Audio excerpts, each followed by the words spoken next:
All right, welcome back to the channel, everybody. We're back pretty early, and I did make a video a few hours ago, so I'm kind of surprised that I'm back so soon. But the debate just concluded, the English leaders debate, and that actually does mark the conclusion of all the debates. And so tomorrow, advanced polling opens. So if you are eligible to vote, make sure to vote tomorrow. If you are unable to vote on election day, or any time in the next week or so, or whatever. So here I have some notes prepared for the debate. What I thought about the debate, I wrote down some notes, and I'm going to share them with you. There's some clips I want to show you guys. We're going to talk about this. There's a lot to talk about in regards to this debate, and I will make my official prediction. I'll say it right now. This is my official prediction, probably one of my final ones, as to who's going to win election day. If you want to give a little drum roll, please. Mark Carney's going to win. It's without a doubt going to happen. He's going to win, and he pretty much solidified it today. Not that he did incredibly well, which I'll get to in a second, but it was just, this could have been the only thing that Pierre Poilievre could have destroyed him in, essentially, and could have won the debate, or could have won the election in. He did not win the debate. He did not win the debate yesterday either. And so the window is pretty much closed. It's over. I mean, it's beyond over for Pierre Poilievre. And I'll explain why.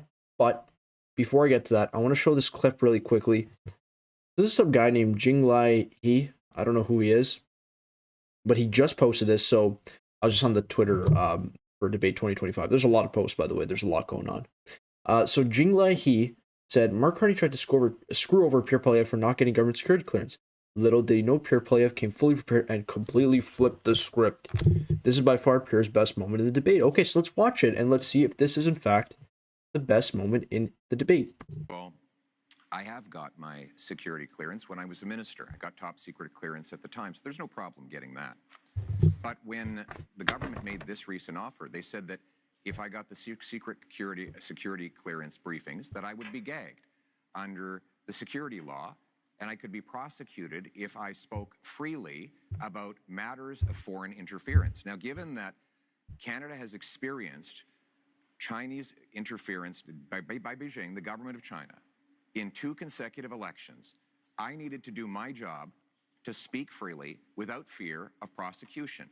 And that was not something I would be allowed to do. Even Thomas Mulcair, the former leader of the NDP, said that when he was the leader of the opposition, he never would have accepted the kind of gag order that your government and Mr. Trudeau's government was attempting to impose on me. And it's good that I'd made that decision, because it has allowed me to speak freely about things like the case where one of your candidates, sir, actually said that he wanted to send a political opponent to China under a bounty threatening his life or imprisonment, and you refused to get rid of him. Now, it might have something to do with the fact that you went to China not long ago to get a $250 million loan for your company. But the reality is, you refused to stand up for a Canadian who was being threatened by a foreign government. And I was able to speak freely on that matter because I refused the gag order that the Liberal government attempted to impose on me. Okay. So a lot to unpack there. I think just overall, this is not at all the best moment that he had. It's arguably one of the most mediocre moments he had. And I'll explain why for a few reasons. First of all, Mark Carney did not go to China for a $250 million loan. That's false. I mean, it's not like he personally got a $250 million loan from China. That's what they like to say. By the way, it was not from China. It was from the Central Bank of China, which is separate from the CCP. So again, I mean, Pierre Poilievre is just spewing whatever he heard on Northern Perspective or wherever he got that information from. But nonetheless, I'll try to break down some of the other points that he made. So the security clearance point is completely invalid. I mean, the fact that he keeps mentioning that's a gag order is ridiculous. You are still able to talk about many different things, even whilst you have a security clearance. It's not like they hold him. They're not going to hold him accountable if he starts firing people who have been accused of interfering in elections, which is an issue within the Conservative Party, by the way, I might have to note, because the RCMP report, or sorry, the CSIS report, there were some mentions that there are certain MPs that are being influenced by certain governments. And one example of that was, or one example of a government that did influence the election that he did not mention was India. And India has historically, and at least in recent years, has been trying to get the Conservatives to win the elections. It's very clear because they don't have a good relationship with Trudeau, or they didn't have a good relationship with Trudeau, I should say. And so they didn't want to see the Liberals in power. Now, that's one point.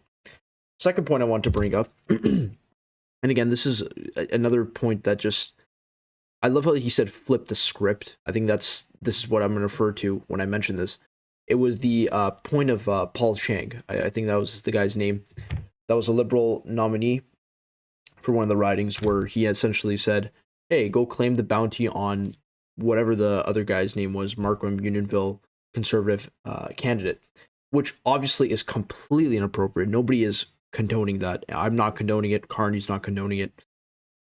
But again, it's ironic that he says that, because one of his own candidates, who I might have to note, I should note, did actually end up getting, I guess, removed or fired / told not to run from the Conservatives. One of his candidates literally said to hang Justin Trudeau. So there's a lot to unpack here. Again, I think just the main point is clearly there's a double standard. And the fact that he refused to get a security clearance is a threat. I think that's very dangerous if you're someone who's vying for the top job in the country, and your only argument is that, oh, I'm confined by a gag order. That's not a valid argument, man. That's not a valid argument. And it's definitely not a valid argument as to why you can't end up investigating people within your party who have been accused of meddling with foreign governments, which is exactly what has potentially been going on, that we are not aware of, by the way, because this has not been publicized. But he would have the ability to have that knowledge and therefore take action. But I think, based on what it seems like, Pierre Poilievre, most likely, what he's been told is that this is a strong argument, and that if you keep going with this gag order argument, you're going to be able to essentially get rid of the issue. I don't think there's a right or wrong to this topic, except for the fact that I think his argument was weak in general. I want to move on to something else, and this is another point that it's just a funny meme I found. So this is Toto Wolff, by the way. This is the Mercedes F1 manager, I think they call him. And this is a tweet, and it's pretty true. I mean, again, I'm going to mention this when I go over my notes. When I hear Pierre Poilievre mention Justin Trudeau for the 500th time, I'm assuming this is from a Conservative. It's true. I don't know why he keeps mentioning Trudeau. You don't have to keep doing it. Now I'm going to get to my notes. So I want to start off with this really quickly. So I'm going to start with the overall. So I've got the notes here, by the way. I'll just cross out every time I mention something. So first of all, just in general, I thought everything was pretty strong. I thought the candidates had pretty strong arguments. So I think that was a very good thing. I think they were very respectful, or I thought they were very respectful in general. I didn't see any sort of personal attacks, nothing out of the ordinary, I should say. I mean, there were some references to Carney's business dealings and whatnot from Blanchet, or sorry, from Singh and from Poilievre, but again, nothing too personal, and everything was sort of within, the realm of truth. So I don't think those arguments that, hey, Mark Carney worked for large multinational corporation, and therefore he is a globalist or elitist or whatever. I don't think that's a personal argument or a personal attack. I think it's all fair play in the game of politics, especially in a debate. So again, that I think was fair. Good dialogue. I thought that was a very good thing overall in this debate. They had some good dialogue. There were some good back and forths, which I'll get to in a bit. There were a lot of agreements as well. I thought, I saw Carney mention a few times, hey, I agree with Poilievre, or hey, I agree with Jagmeet Singh. And I think Poilievre even mentioned that he agreed with Carney on one point. So I thought that was good that the candidates stayed cordial. And then the biggest thing I would say is that there was a fair distribution of attacks. So for example, I have this written right here, by the way, for those that want to see it. I don't know if it'll show on the camera. But I thought that, because you had mostly Jagmeet Singh going on the attack for the most part, I thought the attacks were fairly distributed. I think people attacked Carney a fair enough amount of times. They attacked Poilievre a fair enough times. They also attacked Jagmeet Singh a fair amount of times. So I thought it was pretty fair. I didn't find that it was disproportionately against Carney or disproportionately against Poilievre or disproportionately against Singh, which I thought was good as well. Now I'm going to move on to the individual candidates, and I'll explain why I think Carney will win. The biggest thing with Carney, and this is related, so the way I'm going to be breaking this down, by the way, is I'm going to be mentioning some cons about what each candidate did in the debate or going into the debate, and some pros, and so that I can eventually make my full argument. I'll start off with the cons for Carney. I thought in general there were very low expectations. He's not a debater. Everybody knows that. He's not a politician. He's definitely not a retail politician. He has not engaged in many debates. He's only engaged in the Liberal one. That was back in February. And he also only engaged in that French debate yesterday, which in fairness, he didn't do horrible.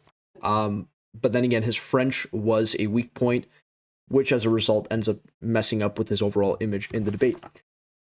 I thought yeah, he had very weak debate skills. And then the other thing that I thought about Carney that I didn't understand why he was doing this, he was not assertive at all.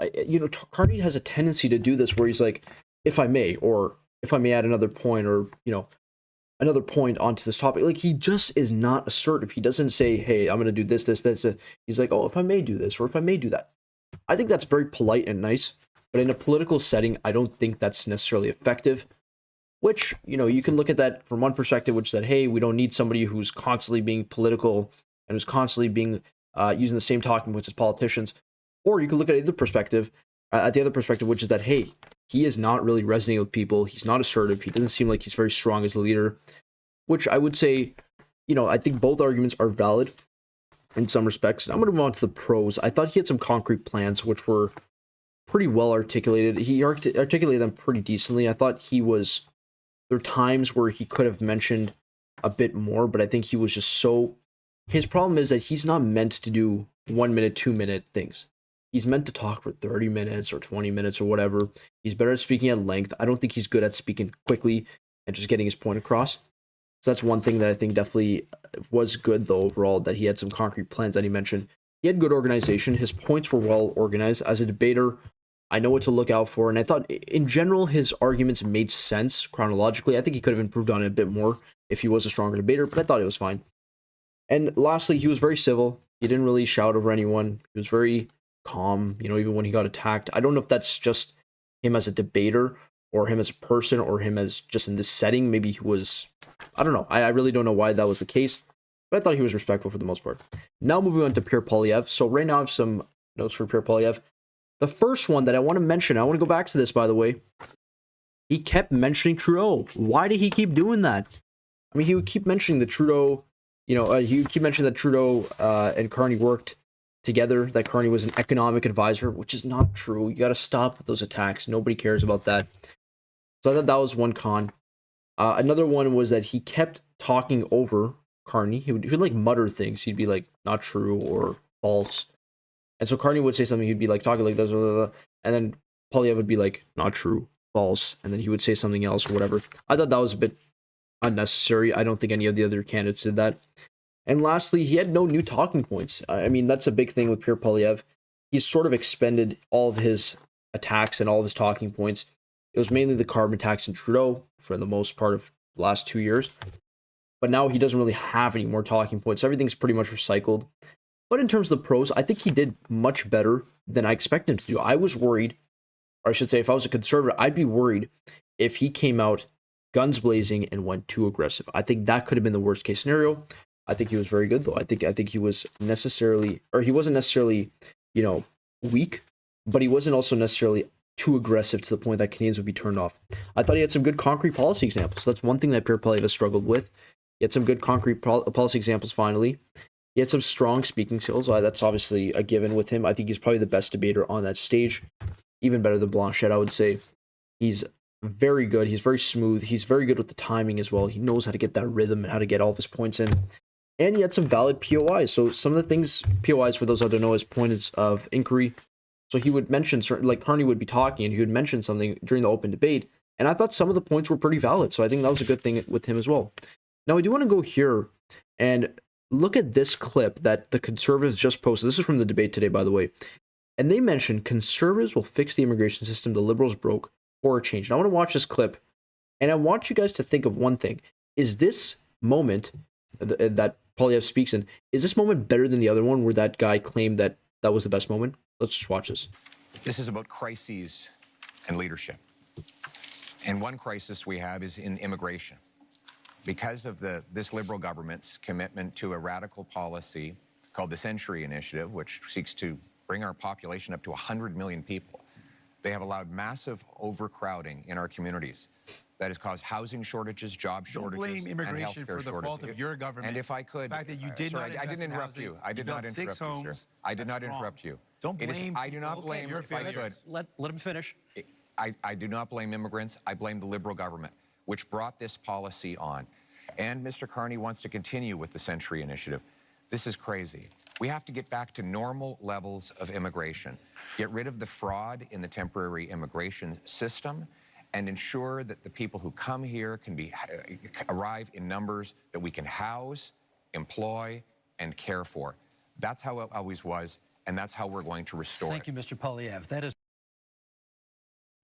Okay, interesting. So you mentioned the Century Initiative. So for those that don't know, that was essentially an initiative. It's almost like Project 2025. It's basically like a wish list. It's not actually policy. And it was proposed by a lobbyist group. I think it was, the guy's name is Mark Wiseman, and there's another person as well.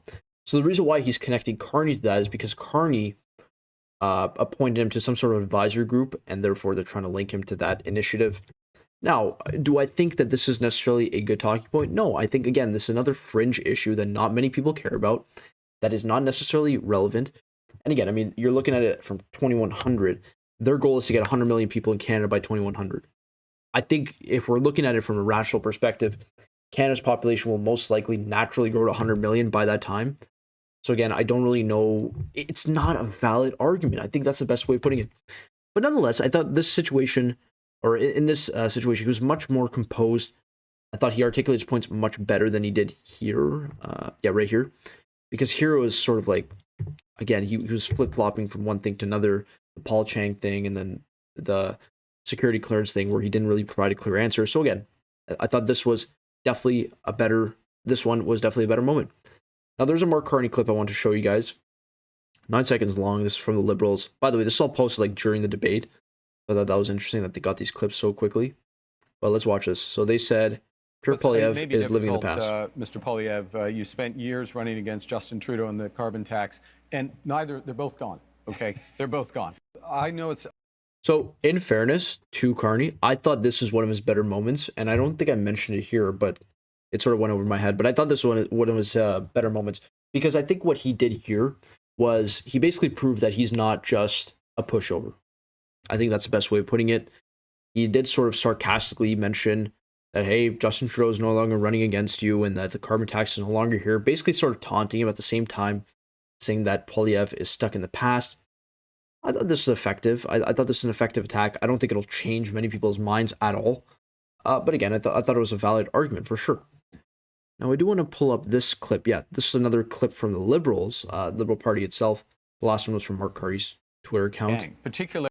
Now, I want to watch this. So this is from the Liberal Party. They say, hashtag Mark Carney has a serious, I don't know why they said hashtag, has a serious plan to keep our streets safe and defend our border. Interesting. So let's watch this. One, you increase the criminal penalties for that happening, particularly if you're part of a gang, particularly if you use a firearm. And you will do that? And we're doing so. We've committed to doing so. You put in place a reverse onus in terms of bail, so that it has to be proven that there's not a risk, which we've also committed to. And then you go to what Mr. Singh was talking about, which is we have to reinforce our frontiers. That's why we're committing to an extra 1,000 Canada Border Service agents, an extra 1,000 RCMPs. That's why, as part of the broader fentanyl initiative, where we've added to the RCMP there, we've added drones, we're adding helicopters, we're adding surveillance, and we're going to the other end of the chain with respect to car theft, which is tightening security at the ports. This is what we need in order to get results. Okay, so I guess they didn't finish the clip. But that's pretty much the clip. I thought that was a good moment, honestly. I think he mentioned a lot of points. He gave specifics, the RCMP, 1,000 RCMP officers, and then the 1,000 CBSA officers. I think that's pretty valid. I think that's pretty solid as an argument. So I thought that was good, honestly. I think that was a positive moment within the debate for Carney. Now I'll go over quickly Blanchette and Jagmeet Singh, and then I'll give my final thoughts about who will win the election, why. I already sort of explained it's going to be Mark Carney, and I'll explain why, and I think I'll tell you guys as well how many seats. I won't be able to show it, I don't think, but I'll just tell you guys what I think. So Blanchette, again, let's start off with the cons. So first of all, he had no positive references to Canada. That's sort of expected. He's always been like that, where he literally just, it's all about Quebec, which makes sense in his context. But then again, I thought that was interesting because I saw another meme. I don't know if, yeah, I don't have it pulled up. But nonetheless, I thought that was pretty interesting.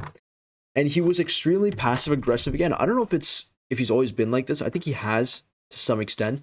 But I feel like in these debates this year, he's been even more passive aggressive than usual, especially in the one yesterday. He was very passive aggressive, I thought. So that was another con where I don't think people really loved that. Maybe Quebecers did. I'm not really sure how they react to it, but I don't know. In terms of pros, he was very consistent with his rhetoric. Quebec over anything, Quebec over Canada, Quebec over the US, Quebec over everything, right? I think that was interesting. And he didn't really interrupt that much, so I thought that was also good. Obviously, I'm not sure if it's a language issue. Clearly, English is not his first language. But I think he did pretty well. I think overall, I mean, he did mention that he mainly did this debate for Montrealers. So again, sort of proving the fact that he didn't really need to be there, or that he didn't really want to be there, essentially. Because I think if he had the option, he probably wouldn't have done it. But I'm sure his campaign people told him, hey, you have to win Montreal or try to make inroads in Montreal, so he probably should do it.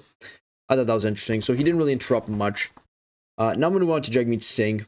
So I'm going to start off with the cons first. In fairness to Jagmeet Singh, and I'll rank the leaders by their debate performances at the end. In fairness to Jagmeet Singh, I thought he did pretty well today. I thought he did much better today than he did yesterday. Not that he did bad yesterday. He did pretty decent, considering his French skills. But I'll start with the cons. So first, he kept attacking liberals and cons, but he would keep attacking them like equally, which I think is effective to some extent. But when you're losing that badly, when you're like 8% of the vote, I think you sort of have to pick and choose who you're going to fight for or who you're going to fight against. I don't think it was effective for him to go after Pierre Poilievre, and I'll tell you why. He's not going to be taking Pierre Poilievre's voters, right? He's trying to go after liberal voters because those are the people that he lost. He lost his voters to the Liberal Party.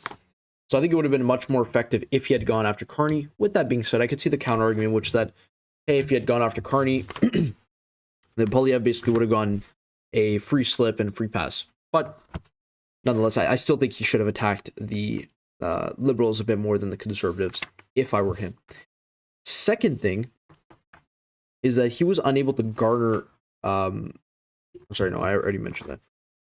Yeah, so now I'll talk about the pros. I think that was the only con with him. I don't think he did that bad overall. For his pros, I thought he had some good POIs, so good points of inquiries. He had some very good points for both sides, for Poilievre and Carney. As for another one, I think he had some good... He strategically... I think he planned this out before, honestly, if I were to guess. He strategically kept asking these POIs or kept asking questions to Poilievre to cut into his time during the debate. So Poilievre would keep having to circle back to the point that he was trying to make, and then Singh would mention something else, and then he'd have to talk about that, and then he mentioned something else, and then it would be like a disaster or sort of like chaos for Poilievre, where he'd have to address every single issue, or at least he felt he had to. And so he cut into his time quite a bit. And then lastly, he was very strong in his convictions. We know Jagmeet Singh likes price controls or is in favor of implementing them. I think most Canadians do not. Okay, I don't know about most Canadians. I think most Canadians that are educated in economics would understand that that is not necessarily the wisest idea, especially when your country is headed towards a recession. It could cause massive shortages, but that's another story. That's just basic microeconomics. But nonetheless, he was very strong in his convictions about transfer payments to the provinces for healthcare, and then he was very strong in his arguments against Poilievre. So, for example, they had that one exchange where he said, hey, when you were the housing minister, you only built 6 homes. I don't know if that's true. I would assume it's not. I think that sounds a bit exaggerated. And then Poilievre would say, no, I actually built 200,000. Then Singh would say something else. And they just go back and forth, which I would say was more beneficial to Singh than it was for Poilievre, because Poilievre sort of had to backtrack and try to explain himself. So those are my points, guys. I thought overall, and I'm going to rank the leaders really quickly, I thought the best debater, in fairness, and by the way, this has nothing to do with policy. I'm just talking about the debate itself and who composed themselves the best and who got the best arguments, not from a policy standpoint, but just in terms of delivering their arguments and trying to be convincing. I thought Jagmeet Singh was the best tonight, in fairness to him. I thought Pierre Poilievre was second best. I don't think Poilievre necessarily surprised anybody with his debating skills. I also don't think he outshone his expectations. I thought he actually underperformed based on what I was expecting. I thought he would do a lot better.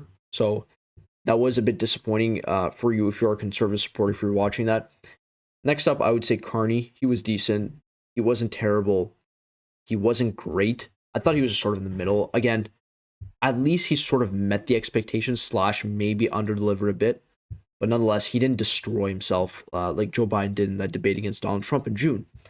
And then lastly, Blanchet, again, I don't think he really belonged in that debate. He didn't really have much to talk about in regards to Canada. It was just all about Quebec and making the case for Quebec and blah, blah, blah. So I don't think he did necessarily that great. As for my final prediction, I do think the Liberals will win. If I were to guess how many seats based on this debate, or post-debate, I should say, I would say close to 185 seats. I think it could definitely be a lot less. It could be a lot more, but I think they'll still end up being at a minimum of 172 to win that majority. I think 185 would be a fair prediction. If anything, I'll probably end up shifting to 183 sometime soon if the polls do end up shifting a bit. But I still do believe that the Liberals will win a majority based on this debate. I think this was a much bigger success for Carney than it was for Poilievre, because Carney was able to convince people that he is not a horrendous debater, but Poilievre was not able to convince viewers that he was necessarily that much better than Carney. Lastly, you guys know this, I'm a Habs fan, and I just want to show this clip because this is one of my favorite clips I think I've ever seen of the Habs now. And this is yesterday. So we beat the Carolina Hurricanes. I'll just go over really quickly. Nick Suzuki, our captain, and this is a beautiful clip. Just watch it, and then I'll end off the video.